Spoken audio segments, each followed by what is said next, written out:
বলেছিল 3 to the power x into 3 to the power 3 সমান 27 হলে x এর মান কত?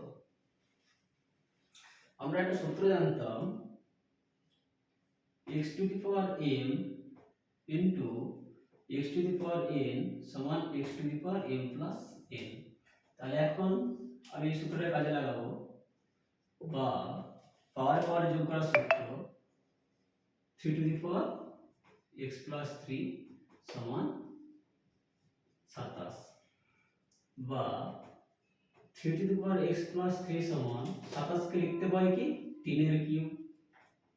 আবার একটা সূত্র আছে a two the power m সমান a two the power n হলে m সমান n। এখানে বেস একই হয়ে গেল, তাহলে বেস যদি একই হয়ে যায় তার ইনডেক্সের মান সমান হবে।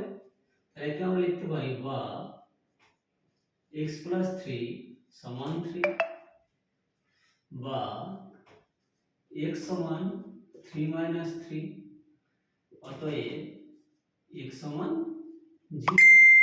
এটাই অ্যান্সার।